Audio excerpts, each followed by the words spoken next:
melaksanakan pelajaran itu semua karena kebaikan Tuhan bagi kita ya. Oke, mengawali kita punya pembelajaran di pagi hari ini, kita akan menyanyi satu lagu dan Ibu akan pimpin kita dalam doa. Menyanyi lagu apa?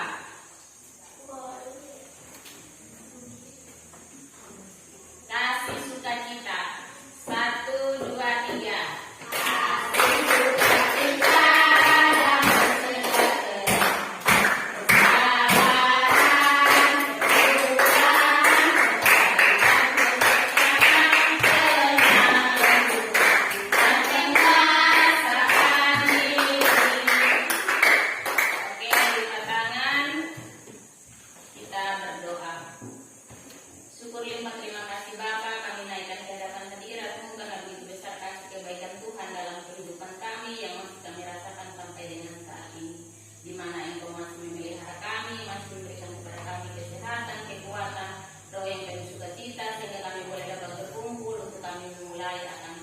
Kegiatan belajar mengajar kami. Mari Engkau memberkati kami Tuhan dari awal hingga berakhirnya pelajaran kami. Berikan kepada kami roh ketertiban ya Bapa, sehingga apa yang kami terima hari ini boleh dapat bermanfaat bagi kehidupan kami. Ini doa kami Bapa, dengar doa kami di dalam nama Tuhan Yesus kami sudah berdoa. Amin. Oke, baik anak-anak. Mengawali kita punya pertemuan di hari ini, kalian bisa membuka buku halaman yang ke-13. Halaman 13, kita akan berbicara tentang arti bertobat. Namun sebelum Ibu masuk pada materi arti bertobat, Ibu akan menyampaikan kompetensi dasar manusia berdosa dan perlu bertobat. Dengan tujuan pembelajaran, yang pertama, arti bertobat. Yang kedua, mengapa manusia perlu bertobat. Yang ketiga, mendaftarkan sikap atau perilaku yang menunjukkan sikap yang bertobat. Menuliskan sebuah karya atau puisi yang menunjukkan sikap bertobat. Ada 4 poin yang akan dibahas ya. Namun sebelum kita masuk pada penjelasannya, Ibu mau tanya dulu, kenapa manusia itu perlu bertobat? Ada yang tahu? Karena manusia sudah berbuat dosa. Yang lain? Agar dosa dihapuskan. Glenn dengan ini siapa? Berhenti memang biak dulu. Angkat buang itu permen karet. Sebentar istirahat baru makan Oke. Arti bertobat adalah perubahan sikap atau tingkah laku di mana orang yang tadinya melakukan kejahatan atau melakukan tindakan-tindakan yang di luar kehendak Tuhan, dia dengan penuh kerelaan, dengan penuh kesadaran menyadari itu dan dia mau hidup menurut kehendak Tuhan. Itu yang dinamakan pengertian dari bertobat. Terus, mengapa manusia perlu bertobat? Jawabannya ada yang menjawab agar dosa dihapuskan.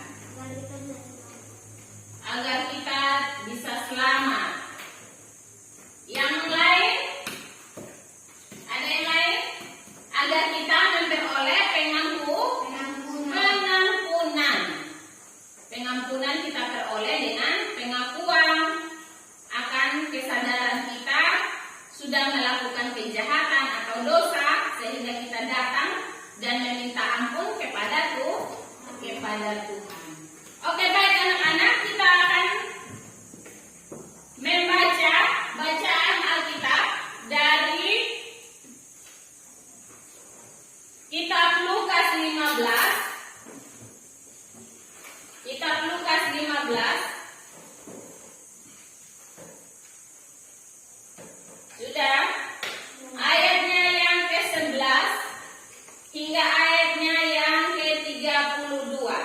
Ibu akan kasih kesempatan kalian untuk membaca satu orang satu ayat. Dimulai dari Marcel. Marcel baca perikopnya dan baca ayatnya yang ke-11. Lukas 15 ayat 11. Tiga perikop perumpamaan tentang anak yang hina. Yesus berkata lagi, ada seorang mempunyai dua anak laki-laki. Ayat yang ke-12. Dewi. Kata Yesus, Kata yang bungsu kepada ayahnya, kata yang bungsu kepada ayahnya, Bapa, berikanlah kepadaku bagi harta ini. Ketika Yesus menjadi lalu ayahnya membagikan harta.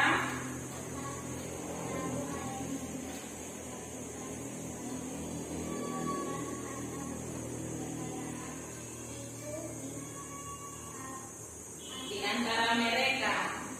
Stop. 13.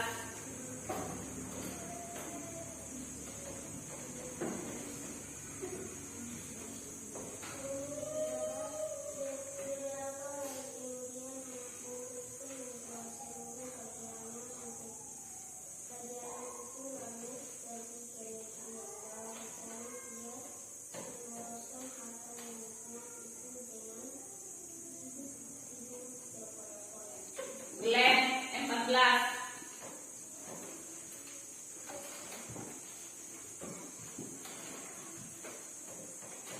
setelah dihabiskannya semuanya timbullah bencana kelaparan di dalam negeri itu dan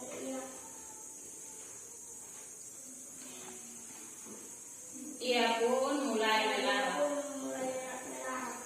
15. Lalu ia pergi dan bekerja pada seorang majikan di negeri itu. Orang itu menyuruhnya ke ladang untuk menjadi baginya. Abinda 16. Lalu ia ingin mengisi perutnya dengan ampas yang menjadi makanan bagiku, tetapi tidak seorang pun memberikannya kepadanya. 17. Kristi. Marilah menjadi raja kepadanya. Betapa banyaknya orang upahan bapakku yang berlimpah-limpah makanannya, tetapi aku di sini mati kelaparan. 18. Aku hendak kembali dan pergi kepada bapakku dan berkata kepadanya, Bapa, aku telah bersembah kepada sorga dan kepada kamu. 19. Kesia. Aku tidak layak lagi disebut anak Bapa, jadikanlah aku sebagai salah satu upahan Bapa. 20. Maka bangkitlah ia dan pergi kepada bapaknya. Ketika ia masih jauh ayahnya menyanyikan, lalu bertindak hatinya oleh belasan kasihan. Ayahnya itu berlari mendapatkan dia lalu merangkul dan Merangkul. merangkul dan menciumnya. 21. Kata anak itu kepada bapak, Bapak, aku telah berdosa terhadap surga dan terhadap Bapak. Aku tidak layak lagi disebut anak Bapak. Siapa yang mau lanjut ayat 22? Christine, ayo. 22, 23. Tetapi ayah itu berkata kepada hamba-hambanya, Lekaslah bawa kemari jubah yang terbaik, pakaikanlah itu kepadanya dan kenakan bercincin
27 Ibu akan lanjut sampai ayat yang ke-32 ya.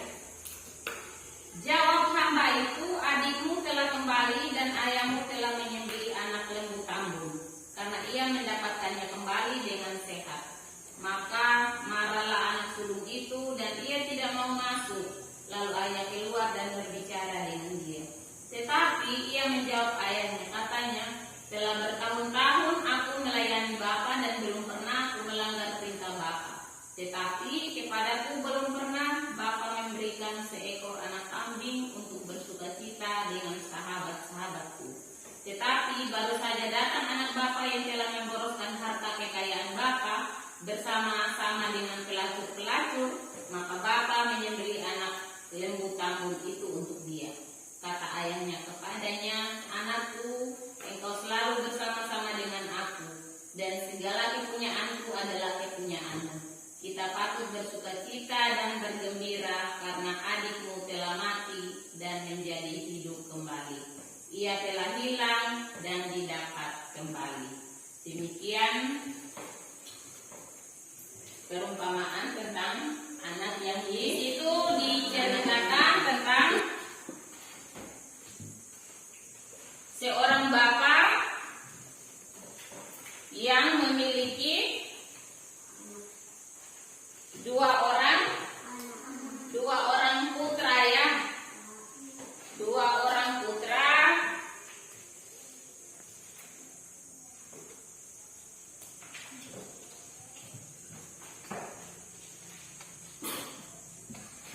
Dia memiliki dua orang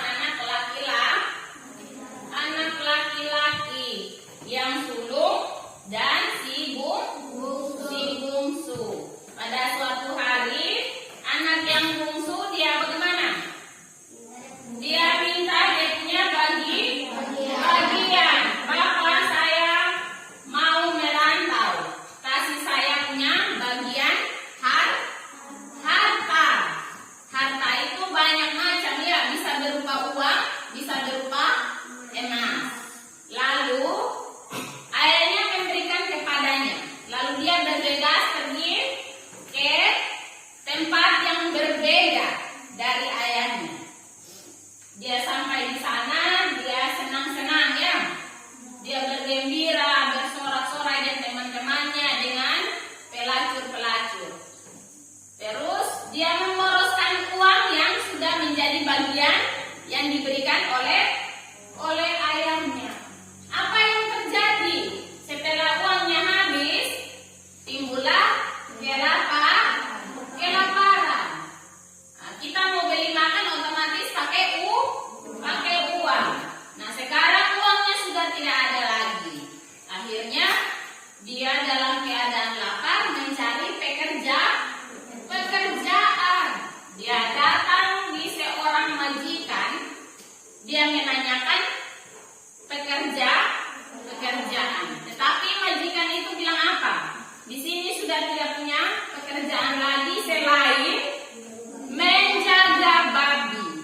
Kalian bisa membayangkan ya, pekerjaan menjaga babi, atau kita biasa tiap sore memberikan makan kepada babi, aromanya bagaimana? Pasti kita tahu ya. Nah, ini pekerjaan yang dianggap pekerjaan paling hina ya. Paling hina pada zaman itu. Akhirnya mau tidak mau tidak ada pilihan lain. Hanya untuk bisa dia makan, bisa isi dia punya perut, dia menerima tawaran yang diberikan oleh majikan tersebut. Dia memakan makanan babi. Kalian bisa bayangkan ya, makanan babi itu seperti apa? Sisa-sisa makanan yang dikumpulkan lalu diberikan kepada babi. Tapi hanya untuk demi mengisi dia punya perut, dengan terpaksa dia memakan itu. Dia berpikir, dia bilang, aduh, di rumah orang tuanya saya, ini saya enak sekali. Ada pelayan juga di sana ya, tidak memiliki pekerjaan apa-apa, tetapi ada pelayan yang siap melayani dia. Mau makan apa, mau minum apa, siap dilayani. Tetapi berbanding terbalik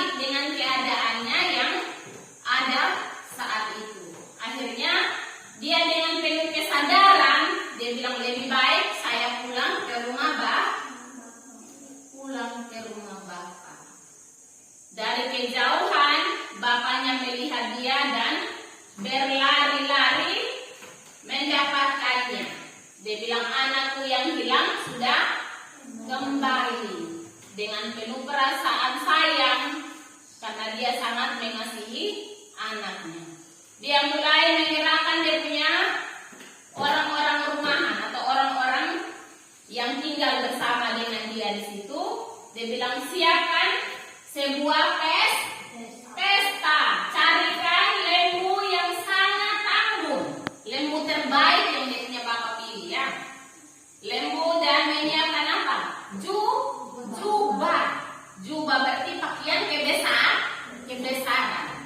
Jubah, terus cincin, dan menyiapkan sepatu. Cincin menunjukkan tanda kebesaran. Ayahnya sangat mengasihi dia ya, sehingga dia membuatkan pesta untuk anaknya. Waktu anaknya kembali, dia dengan penuh sukacita merangkul anaknya. Tidak ada perasaan benci ya dari seorang ayah. Perhatikan gambar di sini. Dari kejauhan dia lihat dia punya anak, dia langsung merangkul, memeluk ya, memeluk anaknya. Kalau kita perasaan jengkel pasti ada ya. Jalan jauh-jauh memboroskan harta, lu datang bikin apa lagi? Pasti kita seperti itu ya, pemikiran seperti itu.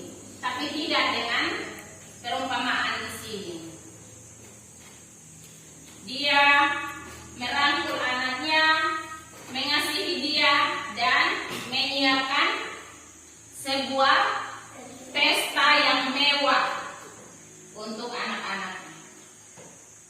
Maka timbullah kecemburuan dari si sulung. Dia dari sana, kembali dari sana, kok bunyi gong, bunyi tari-tarian ada di rumahnya. Terus dia panggil salah satu orang pelayan. Dia bilang, ada apa di rumah? Terus pelayan itu menceritakan kalau adiknya yang tadi pergi merantau sudah kembali. Timbul dia punya rasa cemburu, rasa marah ada. Dia bilang, saya sudah tinggal sekian lama dengan bapak, belum satu kali bapak bikin pesta untuk saya. Tetapi anak yang sudah jalan pergi memboroskan harta, kembali bapak menyiapkan pesta yang sangat meriah. Gambaran anak yang hilang ini menunjukkan bahwa kehidupan manusia yang berjalan di luar kehendak Tuhan. Tetapi saat dia kembali ke rumah itu menunjukkan sikapnya yang telah bertobat. Itu arti pertobatan, berarti menanggalkan perbuatan yang lama dan kembali hidup menurut kehendak Tuhan. Itu gambaran dari sebuah pertobatan. Dalam mengambil keputusan untuk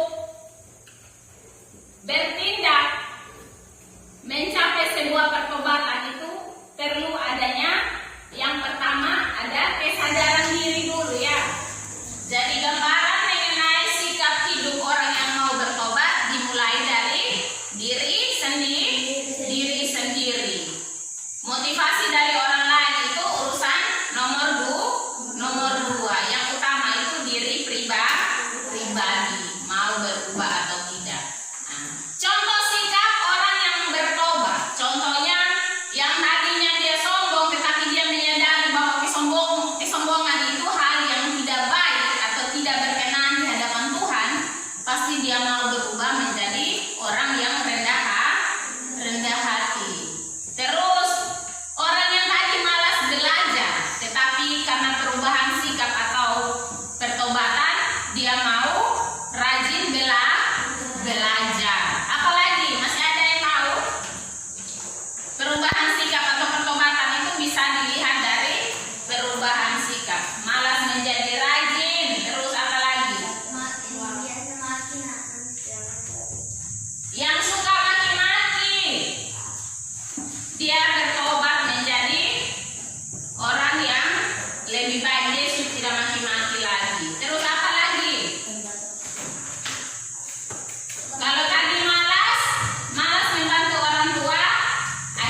kelas. Kalian baca dulu dia punya numerasi di situ ya. Ada bacaan di situ yang disiapkan. Perhatikan di situ. Bacaan yang disiapkan, lalu kalian bisa mengerjakan halaman berikutnya. Di nomor 1, 2, dan 3. Terus yang nomor 4, kalian perhatikan di situ. Ada kolom ya. Kolom kiri dan kolom yang kanan. Kalian dapat menuliskan tindakan yang pada waktu itu manusia belum bertobat atau dia masih melakukan tindakan yang menyedihkan hati Tuhan, dengan yang kolom berikutnya tindakan atau sikap yang membuat Tuhan senang ya. Bisa toh? Bisa. Oke, silakan kerja. Bagaimana?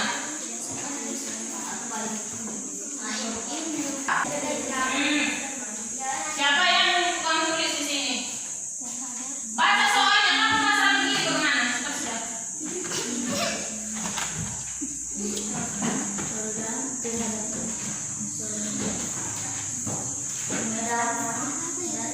Cepat.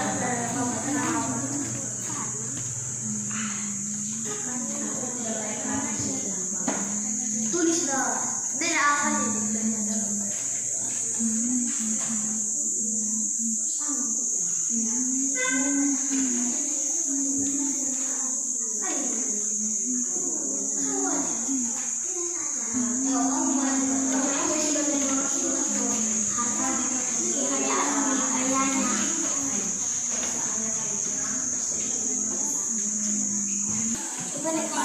Kita buat salah berarti kita harus bunga.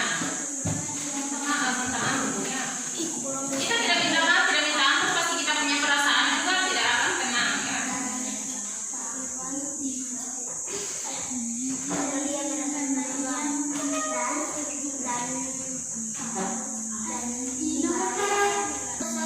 Cepat, kelompok putri sudah mau selesai. Kelompok Glenn, cepat sudah, lagi sedikit tapi lu jangan ya. Kembali ke belakang.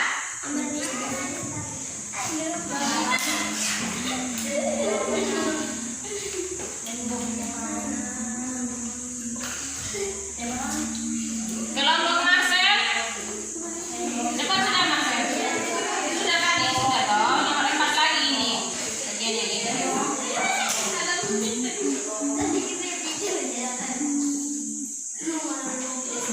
Ini ibu sudah kasih contoh 1. Tindakan yang menyedihkan hati Tuhan. Contohnya mengucapkan makian kepada teman atau kasar. Kita bersikap kasar. Terus kalau perubahan tindakan yang menyenangkan hati Tuhan apa?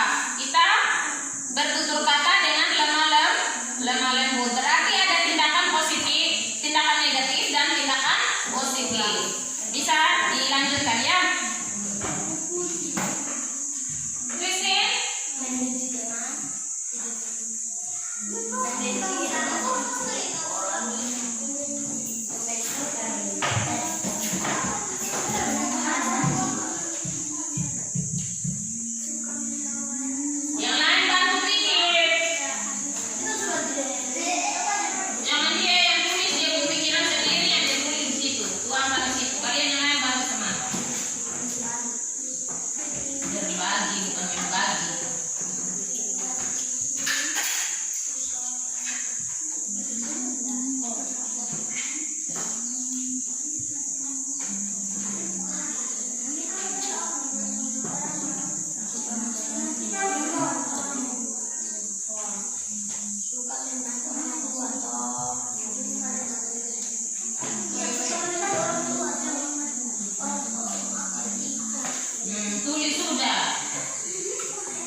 Bapa, aku telah berdosa terhadap surga dan terhadap Bapa yang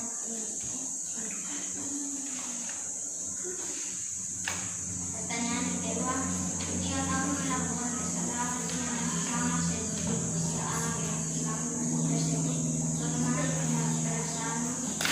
Apa yang akan kamu lakukan? Meminta maaf kepada Bapa. Berikut. Soal yang ketiga, hal apa yang kamu pelajari dari kisah perumpamaan anak yang hilang? Pertobatan, meninggalkan perbuatan jahat dan mengembalikan perbuatan baik. Dan melakukan perbuatan yang baik, bukan mengembalikan. Terus perubahan tindakan yang menyenangkan hati Tuhan. Satu, tidak lagi mencuri, menjadi rajin kerja PR, rajin sekolah minggu, tidak suka membantah ibu guru, tidak suka memukul teman, tidak suka membohong, tidak membantah orang tua, tidak suka pukulan. Oke, tepuk tangan untuk kelompok. Yang berikut kelompok Marcel.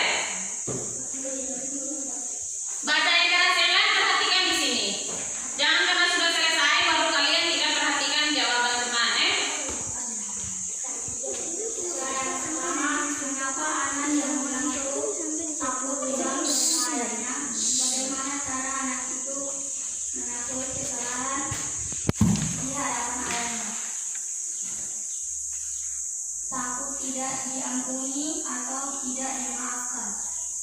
Soal yang kedua, jika kamu melakukan kesalahan yang sama seperti kisah anak yang hilang tersebut, bagaimana perasaanmu? Apa yang akan kamu lakukan? Meminta maaf kepada sang ayah. Soal yang ketiga, hal apa yang kamu pelajari dari kisah pembunuhan anak yang hilang? Bertobat atau perubahan sikap dari yang melawan kehendak Tuhan menjadi menurut kehendak Tuhan.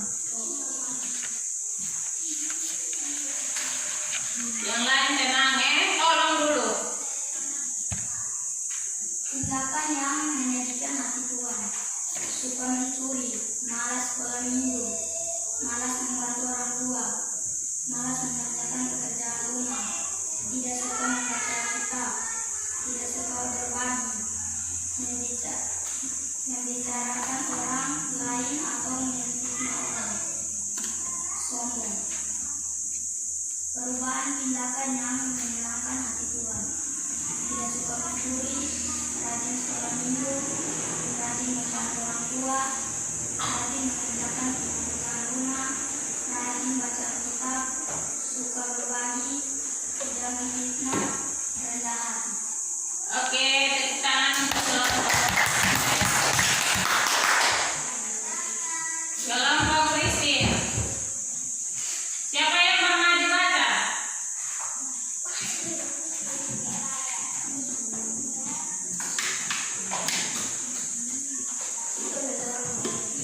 Kenapa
kehendak Tuhan. Tadi kalian sudah menguraikan contoh sikap yang tadinya suka maki. Dengan adanya perubahan sikap, dia mau bertobat, dia sudah tidak maki-maki lagi. Terus yang tadinya malas mengerjakan tugas, setelah dia mengalami perubahan, ada kesadaran dirinya, dia mulai rajin mengerjakan tugas. Semua kita manusia melakukan dosa, tetapi bagaimana sikap atau tindakan kita untuk mau berubah, mau bertobat, mau mendekatkan diri kepada Tuhan, seperti contoh cerita anak yang hilang. Kita mau mendekatkan diri kepada Tuhan dengan meminta penyertaan Roh Kudus. Oke, anak-anak, untuk tugas minggu depan kalian diberikan tugas untuk membuat sebuah puisi atau doa yang menunjukkan sikap bertobat. Bisa toh? Bisa ya? Pertemuan minggu depan kalian bisa mengumpulkannya. Oke, baik anak-anak, pertemuan kita berakhir sampai di sini. Kita berjumpa di minggu yang akan datang. Menutup kegiatan pembelajaran kita di hari ini, Ibu minta kesediaan Glenn untuk pimpin kita dalam doa. Namun sebelumnya nyanyi satu lagu dulu Ayo Glenn, maju ke depan.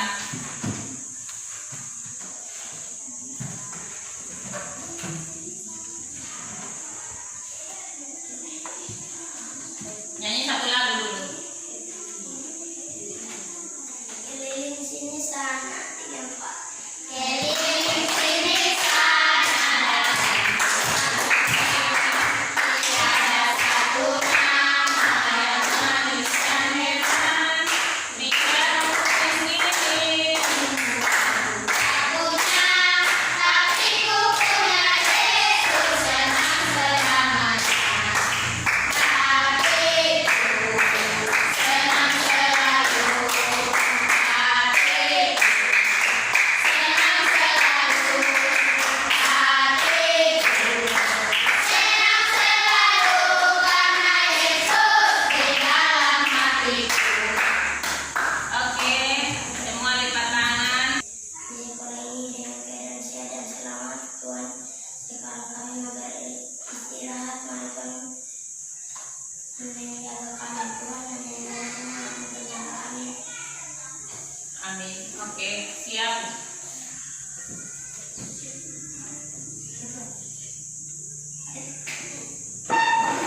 Like dan subscribe. Terima kasih. Tunggu video berikutnya.